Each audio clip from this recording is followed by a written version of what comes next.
Welcome back, everybody. Derek Sue, your 2022 Oakland mayoral candidate.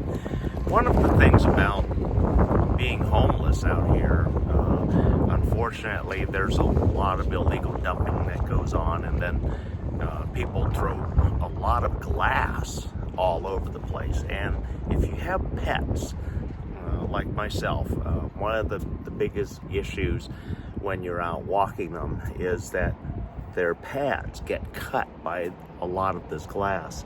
And so my dog, she's 110 pounds, so she's a big dog. And unfortunately, because of that weight, she gets her pads cut. And then during the summer, this black asphalt down here is 120 to 160 degrees out when the sun is beating on this. So to help her get through, and through some of the healing on her pads right now, I ordered her some dog shoes. Yep, doggy shoes.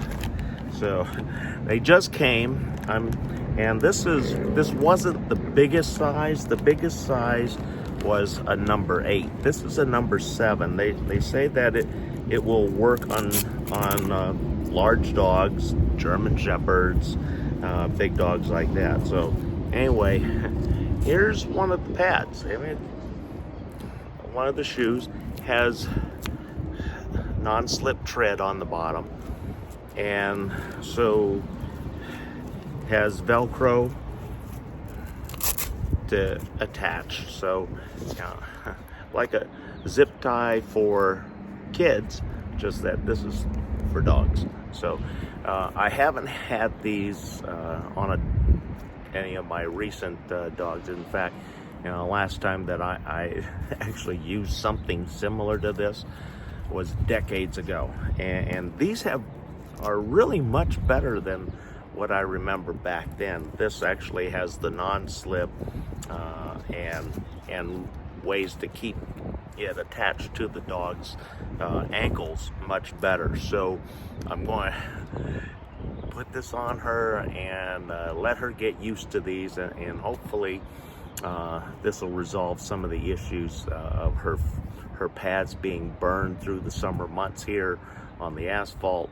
And then this will give her a much better level of safety and security on the bottoms of her paws, and I won't be having to look at in between her paws, the toes, and everything. And this time of the year, there's a lot of foxtails out, and so that's a big concern because they get in between that little nail and the cuticle on the dogs, and unfortunately, if that happens, it gets under there. It's like a barbed hook, and it just keeps going in, because that's the way that the foxtail barbs are.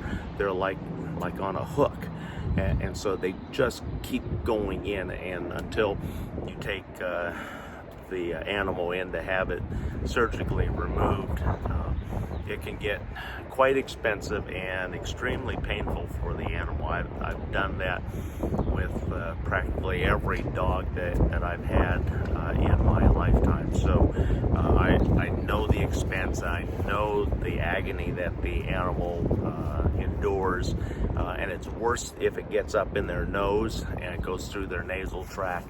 And on times like that, veterinarians typically have to put the dog under, and then when the dog is under, that's anesthesia, and then there's a special tool to retrieve those foxtails if it gets embedded in their nasal cavity. So very expensive. Typically in the past, I've spent $250 to up to $500 on these medical procedures for animals. So hopefully this is going to resolve some of those issues. But thanks for joining me today. We'll give you a follow-up on how this does, and I'll be sharing some video in the coming days here as Mama adjusts to her new shoes. Thanks for joining me today. We'll be right back.